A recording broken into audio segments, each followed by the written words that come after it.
Bismillahirrahmanirrahim. Assalamualaikum warahmatullahi wabarakatuh. Alhamdulillahirabbil alamin. Alhamdulillahil qahiri fawqa ibadihi wassalatu wassalamu ala asyrafil anbiya'i wal mursalin sayyidina wa habibina wa qurrati a'yunina wa maulana Muhammadin wa ala alihi wa ashabihi wa man ihtada bihadihi ila yaumiddin, amma ba'd. Hadirin Bapak Ibu jamaah kaum muslimin yang dimuliakan Allah Azza wa Jal.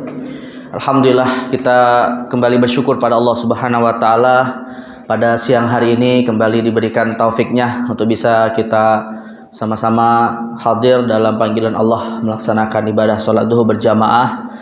Tentu kita berharap mudah-mudahan Allah senantiasa menerima setiap amal ibadah kita untuk kelak di yaumil qiyamah kita termasuk orang-orang yang layak mendapatkan ridhonya, dan mudah-mudahan kita pun bisa menemani dan bermajlis bersama dengan kekasih tercinta yang kita rindukan, Nabiuna Muhammad sallallahu alaihi wasallam di Jannatil Firdaus. Amin ya rabbal alamin. Jemaah sekalian yang dimuliakan Allah, sebelumnya saya mungkin izin hari ini kita belum melanjutkan pembahasan terkait dengan tafsir Al-Quran yang biasa kita bahas, masih di surah An-Nisa.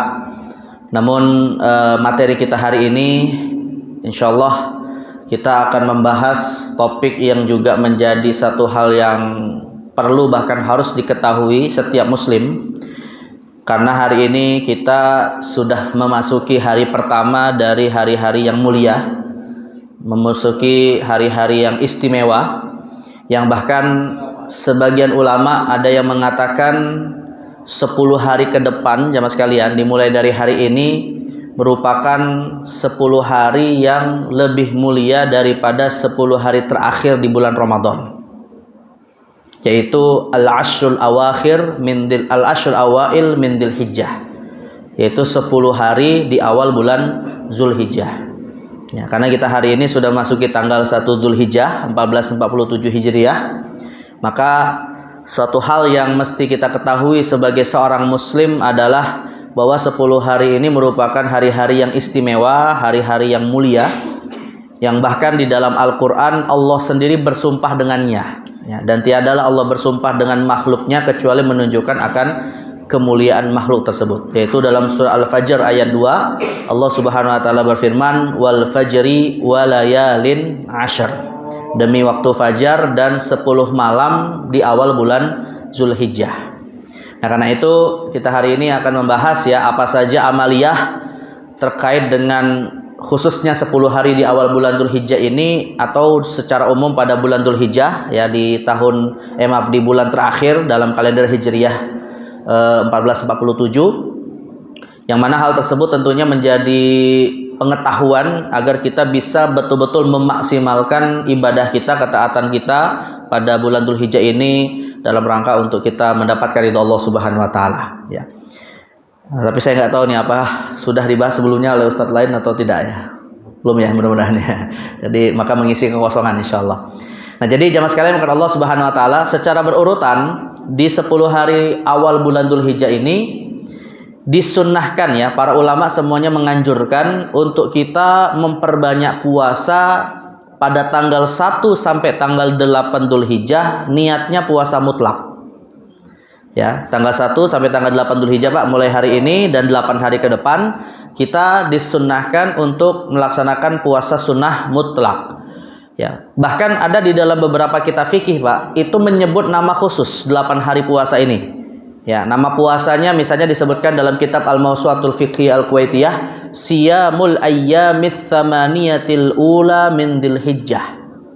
Nah, ada bisa ngulangi Pak nama puasanya? Dzulhijjah aja. Hafalnya cuma Dzulhijjahnya aja. Siyamul Ayyamits Tsamaniyatil Ula min Dzulhijjah. Ya, terjemahnya kurang lebih adalah puasa 8 hari di awal bulan Dzulhijjah. Karena kalau dalam bahasa Arab Pak, puasa itu bahasa Arabnya sebenarnya saum. Ya, tak kalau puasanya cuma 1 hari. Misalnya saumul itsnaini, puasa di hari Senin. Tapi kalau puasanya banyak, lebih dari 1 hari atau lebih dari 2 hari, 3 ke atas, bahasa Arabnya disebut siam. Makanya ayat tentang puasa Ramadan itu kan puasanya lebih dari 2 hari kan? 30 hari atau 1 bulan penuh, di mana Allah menyebutnya dengan kata kutiba alaikumus siam, bukan kutiba alaikumus saum. Ya, karena jumlah puasanya lebih dari 2. Nah, jadi puasa di 8 hari ini tadi disebutkan namanya, tetapi para ulama menetapkan Pak, niatan puasanya sebenarnya adalah puasa mutlak. Kecuali ada sebagian ulama, ini diperselisihkan ya, seperti mazhab Maliki, mereka mengatakan khusus untuk tanggal 8-nya bisa diniatkan dengan puasa yang disebut dengan puasa tarwiyah, tanggal 8 Dzulhijjahnya. Karena pada tanggal 8 Dzulhijjah itulah jamaah haji melakukan persiapan untuk ibadah haji. Mereka mulai mulai berihram untuk yang kedua kalinya, dan akhirnya bersiap untuk menuju atau mereka berkumpul di Mina untuk kemudian bersiap menuju Arafah, karena tanggal 9-nya mereka nanti akan melakukan wukuf. Nah, maka pada tanggal 8-nya itu disebut hari tarwiyah. Ya, walaupun saya kemarin sempat mendengar di Radio El Sinta kalau nggak salah Pak ya, itu salah satu penanggung jawab ibadah haji masyarakat Indonesia, Profesor Asrul Niam, itu mengatakan pada tahun ini kebijakan pemerintah Indonesia menetapkan masyarakat muslim atau jamaah haji muslim yang dari Indonesia itu tidak berkumpul di Mina, meninggalkan ibadah sunnah di tarwiyah. Ya, alasannya adalah apa?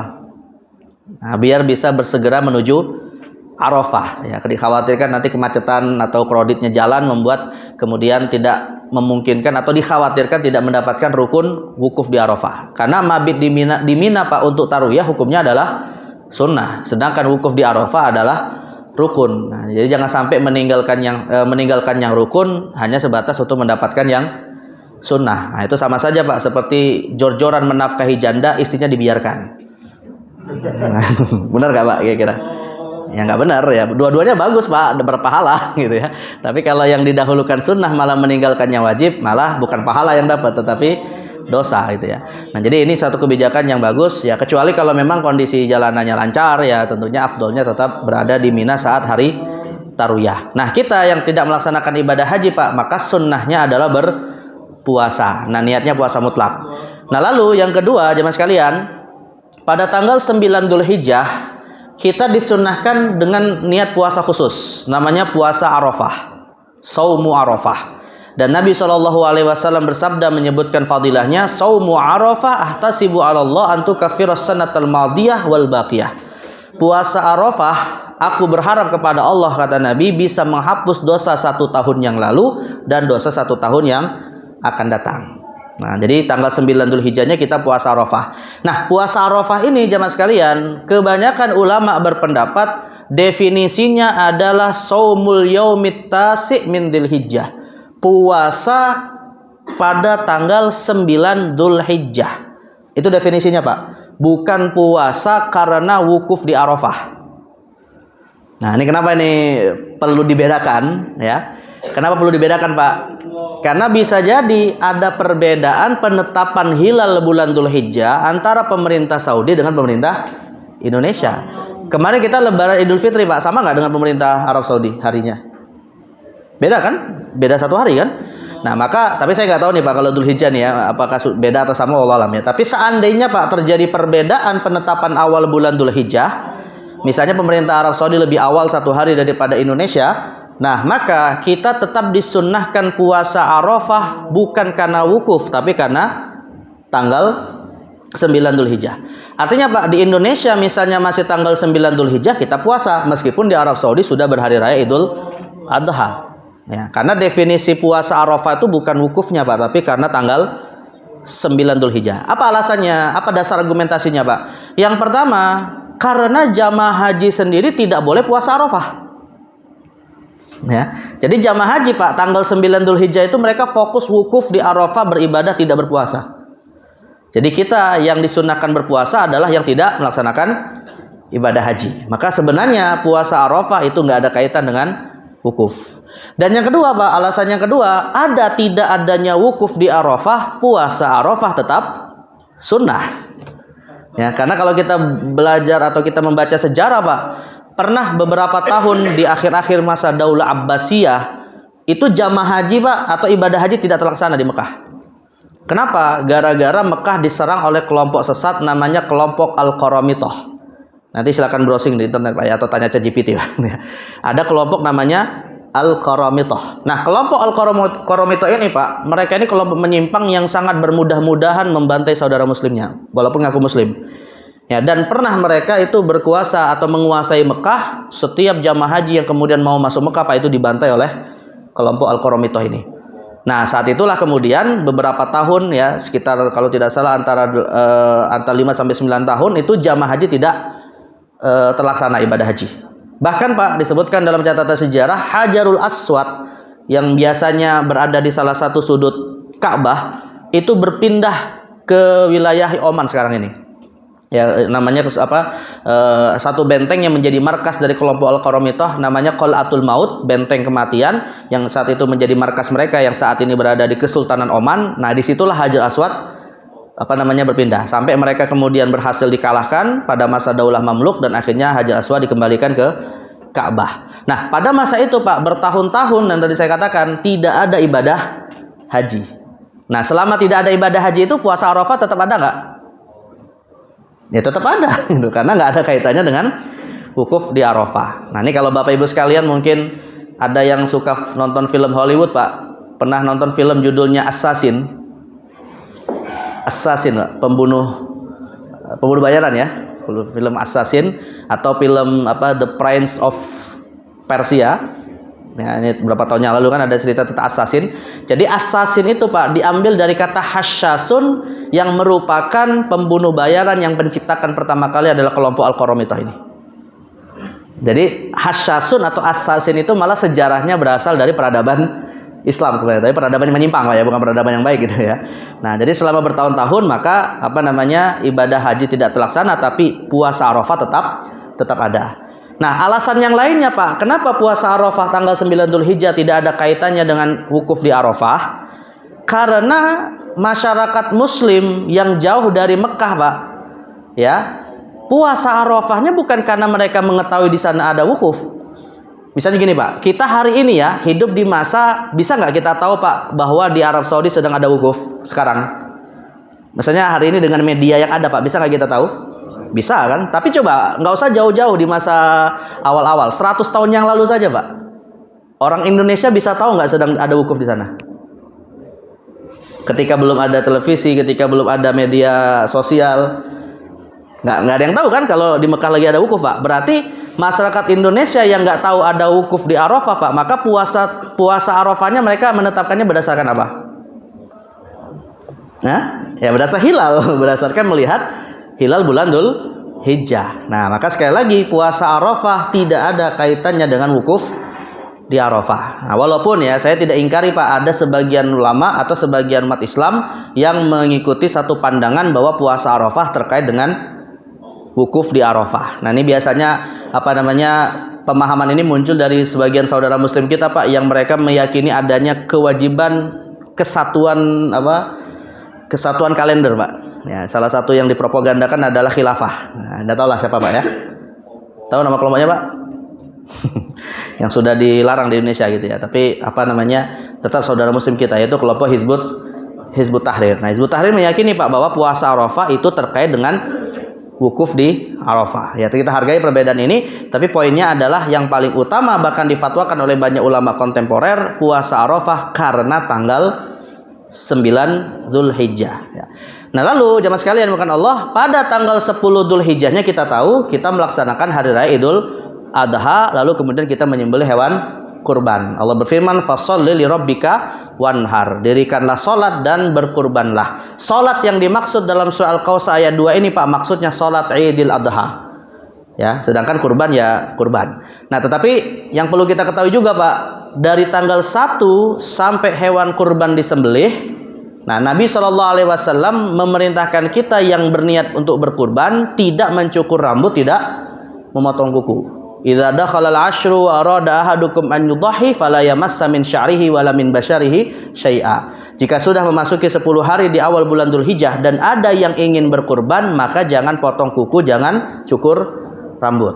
Nah, jadi maka yang sudah berniat Pak ingin berkurban mulai hari ini itu tidak cukur rambut, tidak potong kuku. Tapi jemaah sekalian, kalau misalnya Pak terpaksa ingin motong Pak karena risih dengan rambut yang panjang, kuku yang panjang misalnya, kira-kira boleh nggak? Walaupun sudah niat kurban atau sudah siap hewan kurbannya? Jawabannya apa? Tergantung mazhabnya. Tergantung mazhabnya. Kalau dalam mazhab Hambali tidak boleh. Karena mazhab Hambali memahami hadis ini Pak sebagai perintah atau sebagai larangan haram. Ya, jadi tetap tidak boleh potong rambut, tidak cukur potong kuku. Tapi kalau mayoritas ulama dari mazhab Hanafi, Syafi'i dan Maliki, mereka berpendapat perintah dari Nabi ini Pak sifatnya anjuran saja. Anjuran itu dalam arti ya kalau memang ingin motong ya silakan saja ya, atau ingin mau cukur rambut silakan saja. Tapi afdolnya kalau bisa tidak potong kuku, tidak cukur rambut sampai hewan kurbannya disembelih. Hewan kurbannya Pak ya, bukan hewan kurban orang lain ya. Artinya hukum ini hanya terikat bagi yang ingin berkurban. Nah, lalu jemaah sekalian, semua ulama sepakat Pak, semua ulama sepakat meskipun mereka berbeda tentang hukum potong kuku cukur rambut ini, tapi semua ulama sepakat tidak ada kaitannya dengan keabsahan kurbannya. Jadi artinya Pak, walaupun mazhab Hambali mengatakan bahwa hukum potong kuku dan cukur rambut itu haram bagi yang ingin berkurban, tapi kalau memang dia melakukannya, kurbannya tetap sah. Jadi nggak ada kaitan dengan masalah sah atau tidak sahnya kurban ya, karena tidak sedikit Pak masyarakat awam mengira kalau potong kuku akhirnya kurbannya tidak sah. Nah, ini sifatnya hanya anjuran atau untuk menyempurnakan pahala kurban, bukan untuk membatalkan kurbannya ya. Nah, di samping itu jemaah sekalian, ini ada beberapa masalah terkait dengan kurban dan juga terkait dengan potong kuku rambut ini Pak. Saya mau tanya dulu jemaah sekalian, boleh nggak Pak atau gini, kalau kita bicara patungan kurban jemaah sekalian, 1 ekor sapi itu bisa atas nama berapa orang maksimal? 7 orang ya. Nah, tapi kalau kurban atas nama perusahaan, ada nggak Pak di kantor-kantor biasanya kurban atas nama perusahaan? Ada ya? Boleh nggak?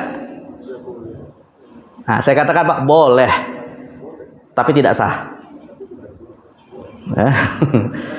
Boleh, tapi tidak sah. Apa maksudnya Pak? Boleh tidak sah? Ini sama seperti begini Pak. Ini sama seperti ada orang nggak bisa beli kambing, nggak bisa beli sapi.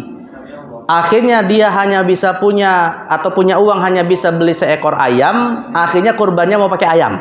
Boleh nggak Pak? Boleh nggak kurban pakai ayam? Boleh Pak. Tapi tidak sah. Paham maksudnya Pak? Boleh tapi tidak sah. Bedakan ya jemaah sekalian antara boleh tidak sah dengan tidak boleh tidak sah. Itu 2 hal yang berbeda Pak. Misalnya nih, ada orang mau kurban pakai babi, boleh nggak? Nah, kalau ini tidak boleh tidak sah. Tidak boleh tidak sah. Tapi kalau kurbannya pakai ayam Pak, boleh tidak? Boleh, tapi tidak sah. Dalam arti kalau ada panitia kurban Pak, tiba-tiba didatangi peternak ayam, dia bilang, Pak saya nggak punya kambing nih, tapi saya mau kurban pakai ayam, diterima atau ditolak? Nah, ya terima aja Pak, orang mau sedekah kalau kita tolak. Ya, paling tidak untuk makan panitia kurban. Jadi, maka dalam hal ini bedakan antara kata tidak boleh dengan tidak sah. Nih, karena tidak sah itu artinya tidak dapat pahala kurban Pak, tapi boleh dan sah sebagai sedekah biasa. Nah, itu jadi bedakan ya. Maka kurban atas nama perusahaan Pak sebenarnya tidak sah, walaupun boleh sebagai sedekah. Kenapa Pak dia tidak sah? Pertama karena perusahaan itu tidak niat. Coba perusahaan bisa niat nggak Pak? Ya nggak bisa niat Pak. Perusahaan itu bukan manusia, nggak bisa niat. Yang ibadah itu manusia atau perusahaan? Ya manusia, maka yang berniat adalah manusia. Maka kurban atas nama perusahaan bukan ibadah kurban, tapi sebatas sedekah. Dan kalau ingin dihitung sebagai kurban Pak, maka tentukan 7 orang yang berniat. Misalnya apakah karyawannya, atau direksinya, atau pemilik sahamnya, atau siapalah gitu ya. Intinya 7 orang yang nanti ditetapkan atas mereka yang berniat untuk kurban. Sekaligus Pak, kalau kurban atas nama perusahaan, kira-kira yang tidak cukur rambut, tidak potong kuku siapa? Perusahaan. Emang perusahaan punya rambut sama kuku? Atau satu karyawan semuanya terikat dengan hukum itu? Ya, jawabannya tidak. Ya, artinya kalau memang tetap atas nama perusahaan, ya nggak ada ketentuan potong kuku, cukur rambut, kecuali ditetapkan 7 orang sebagai perwakilan yang berniat, maka 7 orang itulah yang tidak cukur rambut, tidak potong kuku. Nah, saya Pak ya, perbedaannya Pak ya. Nah, termasuk dalam hal ini jamaah sekalian yang juga seringkali menimbulkan masalah Pak. Kalau seekor kambing bisa atas nama berapa orang? Satu kan? Nah, tapi pernah dengar hadis ini nggak Pak? Ala kulli ahli baitin fi kulli amin udhiyah. Hendaknya setiap tahun satu keluarga berkurban minimal seekor kambing. Pernah dengar hadis ini Pak? Nah, ya. Berarti kan satu ekor kambing bisa untuk apa? Satu keluarga. Nah, pertanyaannya Pak, satu keluarga itu jumlah orangnya ada berapa? Pastinya lebih dari satu kan? Ya, minimal 2. Kalau satu orang bukan keluarga Pak, jomblo namanya. Kalau satu. Jadi minimal 2 orang. 2 orang itu ya antara suami istri atau antara anak dengan orang tua gitu kan. Nah, ini hadis ini Pak, jika pemahaman letterleknya adalah seekor kambing bisa untuk diwakilkan kepada satu keluarga, bertentangan dengan kaidah bahwa satu ekor kambing hanya bisa atas nama satu orang. Maka dikompromikan oleh para ulama, maksudnya adalah sunnah kifayah. Sunnah kifayah. Jadi sunnah kifayah itu maksudnya Pak, satu keluarga ini misalnya cuma seekor kambing, yang kurban tetap satu orang di antara mereka yang menjadi sahibul kurban dan dia yang berniat. Termasuk yang terikat dengan tidak cukur rambut, tidak potong kuku. Karena kalau satu ekor kambing Pak atas nama satu keluarga, di situ ada istri, ada suami, ada anak, ada orang tua, ada saudara, apakah semuanya tidak potong kuku, tidak cukur rambut? Nah, ya tidak, hanya siapa? Satu orang saja yang diniatkan atas seekor kambing. Tapi karena Nabi menganjurkan setiap keluarga Pak, maksudnya adalah pahalanya secara otomatis mengalir kepada satu keluarga. Jadi yang niat, yang tidak potong kuku, cukur rambut tetap satu orang, pahalanya mengalir kepada satu keluarga. Nah, sekarang pertanyaannya, satu keluarga yang dapat pahala kurban dari seorang yang berkurban ini Pak, siapa saja? Ya, yang secara otomatis dapat pahala. Maka dalam hal ini para ulama menetapkan Pak, 2 pihak yang akan dapat pahala kurban dari seseorang secara otomatis. Yang pertama adalah pasangan nikah, berarti kalau kurbannya suami maka istrinya dapat, ya, atau sebaliknya. Dan yang kedua Pak, keluarga nasab. Keluarga nasab itu setidaknya yang dekat dengan kita ada 6. Pertama adalah orang tua ke atas, bapak ibu kakek nenek. Yang kedua anak ke bawah, anak cucu cicit, ya. Yang ketiga adalah saudara. Keempat keponakan. Kelima paman bibi. Keenam anak dari paman bibi kita Pak. Siapa? Sepupu. Nah, jadi orang tua ke atas, anak ke bawah, saudara, keponakan, paman bibi, dan sepupu, semua secara otomatis dapat pahala kurban dari seorang yang berkurban. Nah, jadi maka ini yang dimaksud dengan setiap keluarga hendaknya setiap tahun berkurban. Nah, itu istilahnya Pak disebut oleh ulama dengan sebutan sunnah, apa tadi?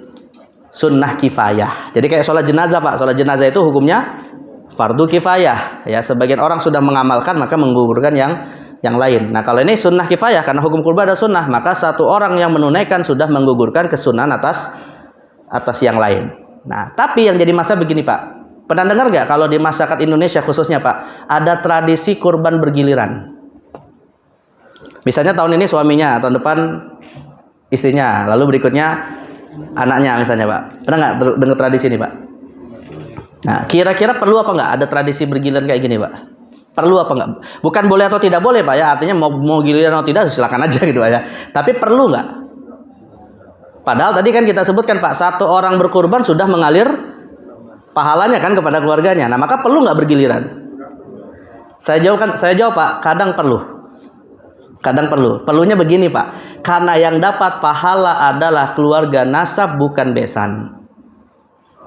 Artinya Pak, kalau yang kurban adalah suami, istri dapat pahala, keluarga suami dapat pahala. Tapi mertua, menantu dan ipar nggak dapat. Disitulah istrinya bilang, Mas tahun depan gantian. Nggak Pak? Nah, jadi artinya Pak, si istri dapat pahala dari kurban suaminya, tapi orang tua istri nggak dapat, saudara istri nggak dapat, ya. Maka dalam hal ini istrinya kemudian meminta bergantian tahun depan dia yang kurban atau diatasnamakan kepada dia. Nah, kalau semuanya mau dapat pahala Pak, ya bagusnya istrinya kurban, suaminya juga kurban. Nah, itu lebih afdol. Biar pahalanya mengalir kepada semua keluarga. Sebenarnya sih Pak, Imam Al-Khatib Asy-Syirbini pernah memfatwakan pahala kurban itu Pak bisa mengalir kepada siapapun dari kurban seseorang. Yang penting syaratnya adalah muslim. Ya, yang penting adalah muslim Pak. Tapi ada dua metodenya. Ada yang dapat pahala kurban secara otomatis, ada yang dapat pahala kurban harus dengan niat tambahan. Nah, yang mendapatkan pahala kurban secara otomatis ini Pak adalah keluarga yang tadi kita sebut, nasab dan keluarga nikah. Tapi kalau orang lain Pak yang tidak punya hubungan nasab dengan kita, misalnya teman dekat gitu ya, atau misalnya tadi mertua, menantu ingin ikut dapat pahala kurban kita, maka ditambahkan niat. Ya, misalnya saya mau berniat kurban tahun ini, juga pahalanya ingin saya hadiahkan untuk mertua saya misalnya. Nah, kalau itu boleh. Tapi kalau untuk orang tua, anak, saudara Pak, tidak perlu diniatkan, sudah otomatis. Nah, tapi kalau mertua maka harus ditambahkan niatnya. Bahkan jemaah sekalian, tidak mesti orang yang masuk kategori ada hubungan dengan kita seperti besan Pak. Teman dekat sekalipun bisa kita niatkan pahala kurban bisa mengalir kepadanya. Nah, jadi silakan Pak diinventarisir ya teman-temannya dari TK sampai kuliah. Nah, nanti pas kurban, nah itu namanya disebutin semua satu persatu Pak ya. Tapi nggak usah dilaporkan ke panitia kurban Pak. Kepanjangan nanti bacainnya Pak ya. Jadi cukup kita yang meniatkan. Nah, jadi sekali lagi yang dimaksud dengan satu ekor kambing untuk satu keluarga tetap atas nama satu orang, tapi pahalanya mengalir kepada satu keluarga. Nah, itulah yang dimaksud dengan hadis Nabi SAW, ala kulli ahli baitin fi kulli amin udhiyah. Hendaknya setiap satu keluarga setiap tahunnya menyembelih seekor kambing kurban. Nah ini tanggal kurban dimulainya dari tanggal 10 Dzulhijjah setelah selesai sholat Idul Adha dan berakhirnya sebelum terbenam matahari pada hari tasyrik terakhir, yaitu tanggal 13 Dzulhijjah. Karena Nabi SAW mengatakan ayyamut tasyrik ayyamu aklin wa dzabahin. Hari tasyrik adalah hari penyembelihan hewan kurban dan hari memakan daging kurban. Nah, karena itu jemaah sekalian, karena hari tasyrik termasuk hari raya Idul Adha adalah hari kita makan daging kurban, maka haram berpuasa dari tanggal 10 Dzulhijjah sampai tanggal 13 Dzulhijjah. Tapi Ustaz, bagaimana kalau ada orang punya kebiasaan puasa Ayyamul Bid? Nah, puasa Ayyamul Bid itu puasa kapan, Mbak? 13, 14, 15 kan? Setiap kalender Hijriah. Padahal tanggal 13 Dzulhijjahnya masih hari tasyrik. Kita haram berpuasa, Pak. Maka di bulan Dzulhijjah ini puasa Ayyamul Bidnya berapa hari? 2 hari. Nah, maka dalam masalah ini Pak, Imam Al-Khatib Asy-Syirbini memfatwakan khusus di bulan Dzulhijjah Ayyamul Bidnya bergeser. Tetap 3 hari tapi bergeser. Jadi tanggal 14, 15, dan 16. Ya. Jadi di bulan Dzulhijjah tidak sama seperti bulan-bulan lain 14, 15, dan 16. Sebagaimana Pak, bulan Ramadan tidak ada puasa Ayyamul Bid. Jelas Pak ya? Jangan ada yang puasa Ayyamul Bid di bulan Ramadan. Karena bulan Ramadan puasanya wajib gitu ya. Nah, sisanya bulan yang lain baru tetap tanggal 13, 14, 15. Nah, jadi maka sekali lagi sampai tanggal 13 Dzulhijjah, nah disitulah momen kita ibadah sampai menyelesaikan ibadah kurban. Nah, sebagai tambahan juga Pak, takbir hari raya Idul Adha. Takbir hari raya Idul Adha Pak berbeda dari aspek waktu dengan takbir hari raya Idul Fitri. Ya, takbir yang dimaksud di sini takbir ini Pak ya, takbir khusus yang biasa kita baca pada hari raya, Allahu Akbar, Allahu Akbar, Allahu Akbar, la ilaha illallah, Allahu Akbar, Allahu Akbar, walillahil hamd, Allahu Akbar kabira wa hamdi katsir wa subhanallahi bukratan wa asila, la ilaha illallah wahdah, sadaqa wa'dah wa nasara 'abdah wa 'azza jundahu wa hazamal ahzaba wahdah, la ilaha illallah wa la na'budu illa iyyah mukhlishina lahuddin walau karihal kafirun walau karihal musyrikun walau karihal munafiqun, la ilaha illallah Allahu akbar walillahil hamd. Nah, takbir ini Pak untuk hari raya Idul Adha dibedakan oleh para ulama menjadi 2 jenis. Pertama ada takbir muqayyad, kedua takbir mursal. Takbir muqayyad, takbir mursal. Nah, takbir muqayyad Pak adalah takbir hari raya yang dibacanya biasanya bersama-sama setelah selesai sholat fardu berjamaah. Ya, dibacanya setelah sholat 5 waktu berjamaah bersama-sama, biasanya dikomandoi oleh imam. Nah, untuk takbir yang seperti ini Pak, dimulainya kapan kalau untuk Idul Adha? Mulai takbiran seperti ini dimulai kapan? Ini yang setiap tahun takbiran nih Pak, masih ingat nggak? Kalau Idul Fitri kan dimulai dari malam Idul Fitri kan? Malam setelah maghrib ya, sampai khotib naik ke atas mimbar. Nah, tapi kalau Idul Adha Pak, dimulainya dari sejak subuh tanggal 9 Dzulhijjah. Jadi pas kita tanggal 9 Dzulhijjah puasa Arafah, maka setelah sholat subuhnya itu sudah mulai takbir Idul Adha. Jadi bukan malamnya, tapi mulai subuh. Subuh, zuhur, asar, maghrib. Nah, maghribnya malam Idul Adha. Sampai sholat asar di tanggal 13 Dzulhijjah. Ya, sholat asar di tanggal 13 Dzulhijjah. Jadi dari tanggal 9 sampai tanggal 13 Dzulhijjah. Ini namanya disebut takbir muqayyad, dibacanya biasanya bersama-sama setelah sholat fardu berjamaah. Nah, yang kedua Pak, ada takbir namanya mursal. Kalau takbir mursal, ini takbirnya sama redaksinya, tetapi dibacanya kapanpun, dimanapun, secara mandiri ataupun bersama-sama. Secara mandiri atau bersama-sama Pak. Misalnya kita lagi nyetir mobil, kita takbiran, ya. Kita lagi liburan, mager, gabut di rumah, daripada bengong, mending takbiran. Nah, jadi takbiran ini Pak, yang dilakukan kapanpun dan dimanapun kita berada, yang untuk hari raya Idul Adha dimulainya kapan? Dari mulai tanggal 1 Dzulhijjah. Artinya takbir Id ini Pak sudah bisa kita lakukan dari hari ini. Bahkan dari sejak tadi malam sebenarnya ya, dari sejak maghrib sampai berakhirnya sama seperti takbir muqayyad, yaitu hari tasyrik sebelum terbenam matahari di hari ke-13 Dzulhijjah.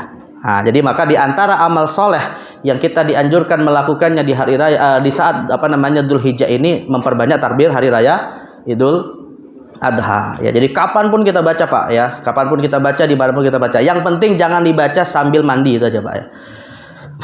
Yang punya kebiasaan suka nyanyi satu album ketika mandi Pak, jangan diganti dengan takbiran. Ya, karena takbiran termasuk zikir, maka tidak boleh dibaca sambil berada di dalam kamar mandi. Nah, jadi ini mandi sungai boleh, sambil takbiran nggak apa-apa. Nah, yang penting nggak sambil buang hajat aja. Nah, jadi ini yang membedakan dengan takbir hari raya Idul Fitri ya.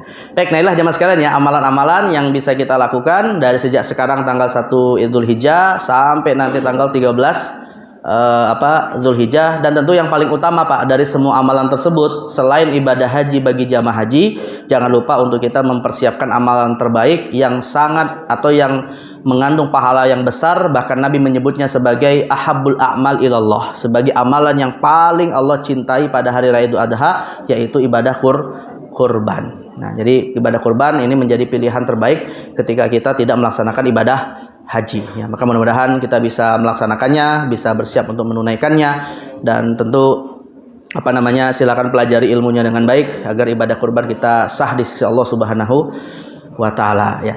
Baik, ini mungkin yang bisa saya sampaikan jemaah sekalian terkait momen ibadah di bulan Dzulhijjah ini, mungkin bisa memberikan manfaat dan wawasan tambahan. Ada yang bertanya Pak mungkin sebelum kita tutup? Ya, silakan. Kalau misalnya ada yang menanya atau ditanyakan, kalau ibadah kurban, misalnya kita belum akikah nih. Nah, terkait akikah dan kurban itu, kalau misalnya kita belum akikah, kok bisa kurban atau tidak? Biasanya ada yang menanyakan. Oke, baik. Belum akikah, apakah boleh kurban gitu ya? Ini saya jawab beberapa masalah sebenarnya Pak. Pertama gini Pak, kurban itu ibadah yang waktunya terbatas. Hanya 4 hari saja kan, 10 sampai 13 Dzulhijjah. Jadi kalau kita punya anak Pak, kebetulan anak kita ini lahirnya berdekatan dengan momen Idul Adha, afdolnya tetap mendahulukan kurban karena waktunya terbatas. Belum tentu tahun depan kita bisa melakukan. Sedangkan kalau yang namanya akikah Pak, batas waktunya cukup panjang. Kapan Pak? Batas akikah itu kapan? Sampai kapan? Ya afdolnya sih 7 hari, 14 hari gitu ya. Tapi batas akhirnya kapan? Akhir balik? Berapa? Meninggal. Kalau mayoritas ulama Pak berpendapat batas akhir akikah itu akhir balik anak. Ya, tapi kalau dalam madzhab Syafi'i Pak, betul. Tadi dalam madzhab Syafi'i akikah itu batas waktunya sampai meninggal. Jadi kalau ada anak Pak belum diakikohi dan umurnya sudah 60 tahun, ya, ada anak belum diakikohi umurnya sudah 60 tahun, tetap disunahkan akikoh.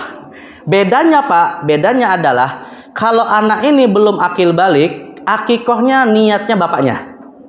Jadi bapaknya berniat untuk mengakikohi anaknya. Tapi kalau yang belum akikoh ini Pak, dia umurnya sudah lewat akil balik, maka yang niat akikoh adalah dirinya sendiri, bukan bapaknya. Gitu. Karena akikoh termasuk ibadah Pak, dan ibadah mengharuskan ada niat. Innamal a'malu binniyat. Nah, jadi maka akikoh ini dilaksanakan boleh kapanpun, artinya panjang waktunya ya, tergantung nanti apakah sebelum akil atau setelah akil balik. Nah, maka karena akikoh momen waktunya panjang Pak, dalam hal ini kebanyakan ulama menetapkan afdolnya tetap adalah kurban terlebih dahulu. Baru nanti akikoh bisa kapan-kapan. Nah, tetapi ada juga Pak, sebagian kecil ulama membolehkan seekor kambing disembelih dengan 2 niat sekaligus. Nah, itu apa? Akikoh plus kurban. Ini mazhab Hambali. Jadi kalau mazhab Hambali Pak, boleh kita menyembelih seekor kambing niat dengan 2 niat sekaligus, akikoh dan kurban. Tapi kalau mayoritas ulama Pak, mereka mengatakan boleh tapi tidak sah.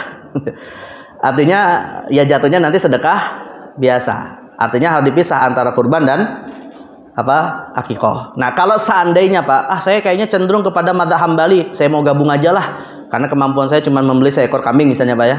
Belum tentu saya bisa besok-besok nanti akikoh. Adalah saya gabung aja, karena bisa beli seekor kambing, mau akikoh plus kurban. Sebenarnya boleh saja Pak kita taklid kepada pendapat mazhab Hambali ini, tapi jangan potong lewat panitia kurban, potong sendiri saja. Karena panitianya namanya panitia kurban, bukan panitia akikoh.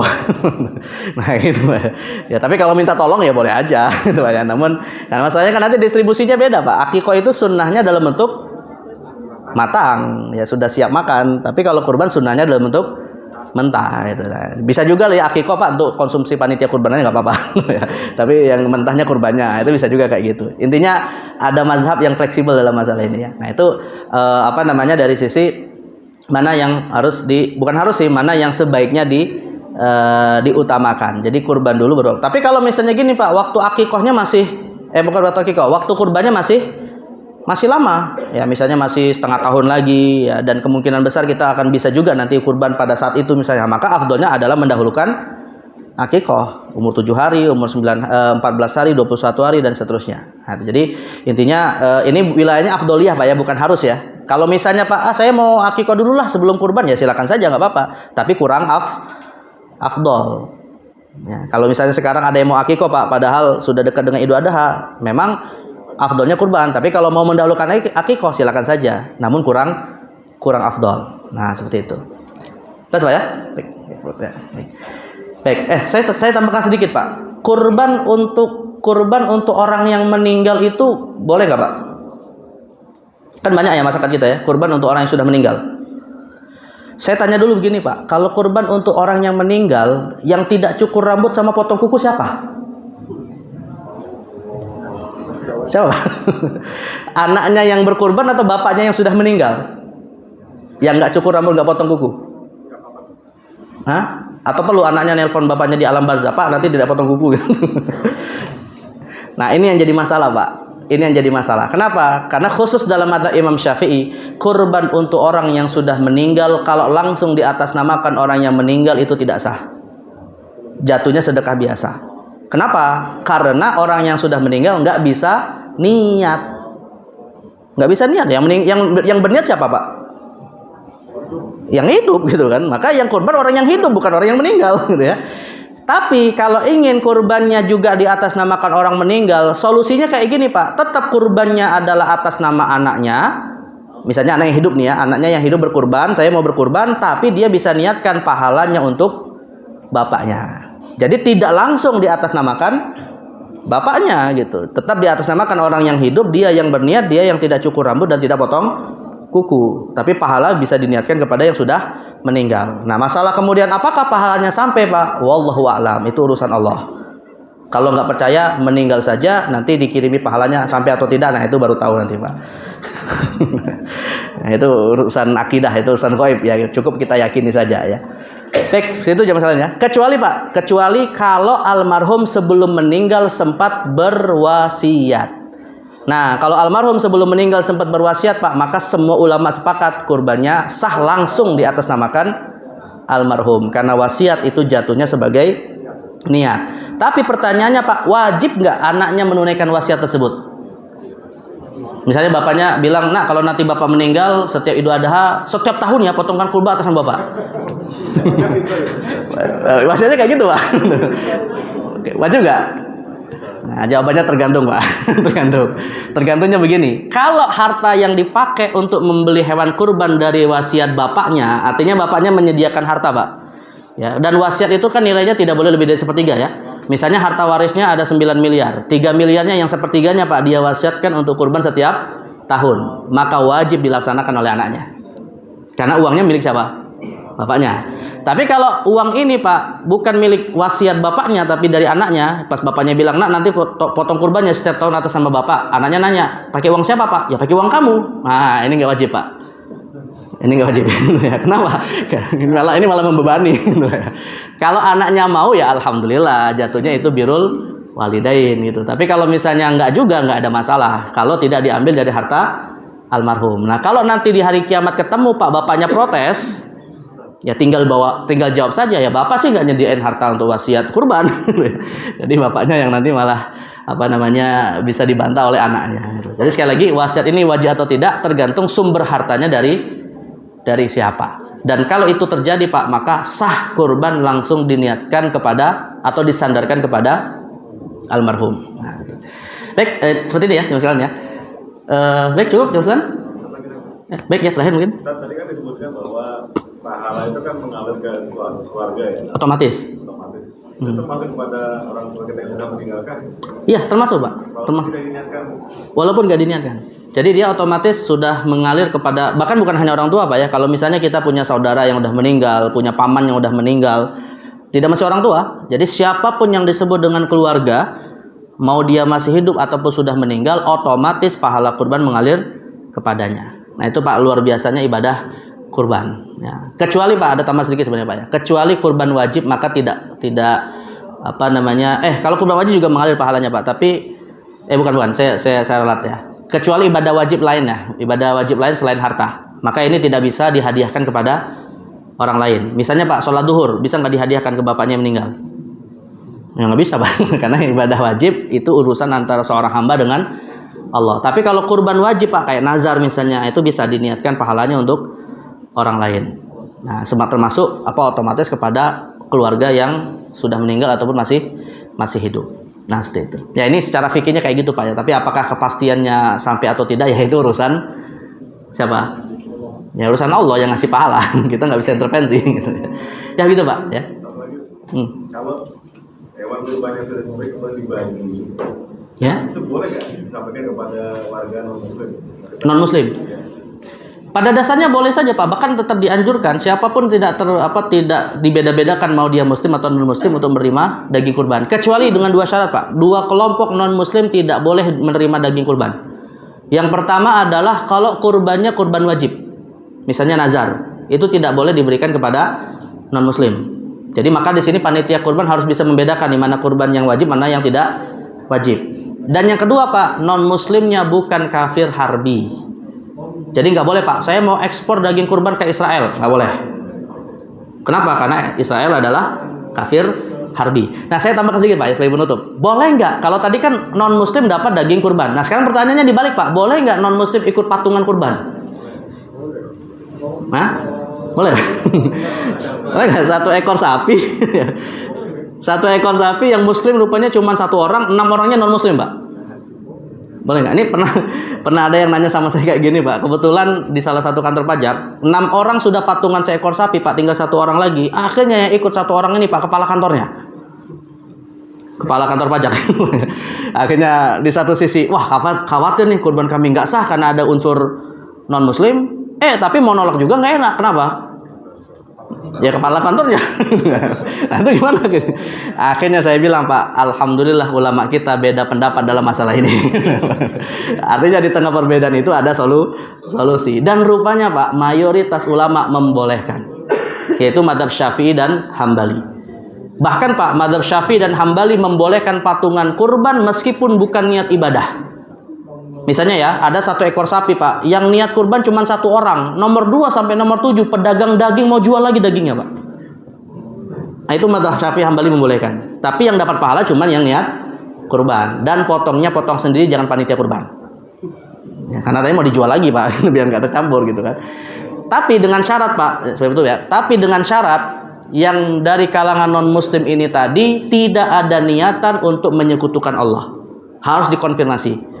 Misalnya nih, non muslim mau ikut patungan kurban, kita tanya, kenapa Pak ingin patungan kurban? Kalau dia bilang Pak, ya saya hanya ingin bisa ikut makan daging bersama umat Islam, ya boleh kita terima Pak. Berarti dia hanya sekedar makan daging saja. Tapi kalau dia bilang saya mau ikut patungan kurban ya, bagian saya untuk Yesus, nah ini nggak boleh. Kenapa? Karena ada unsur menyekutukan Allah, dan Allah berfirman, hurrimat alaikumul maitatu waddam walahmul khinzir wa ma uhilla li ghairillahi bih. Diharamkan atas kalian makan bangkai, darah, dan daging babi serta hewan yang disembelih untuk selain Allah. Nah, jadi pastikan niatnya tidak melanggar syariat. Jadi intinya mereka boleh menerima daging kurban, mereka juga boleh ikut patungan dengan syarat yang tadi saya sebutkan. Ya begitu Pak. Maka silakan Pak dikampanyekan di teman-temannya yang non muslim biar ikut patungan juga ya. Baik, seperti itu ya jemaah sekalian. Mungkin kita cukupkan, mudah-mudahan bermanfaat. Mari kita tutup dengan doa kafaratul majelis. Subhanakallahumma bihamdika asyhadu an la ilaha illa anta astaghfiruka wa atubu ilaik. Aqulu qouli hadza astaghfirullah li wa lakum. Wassalamualaikum warahmatullahi wabarakatuh.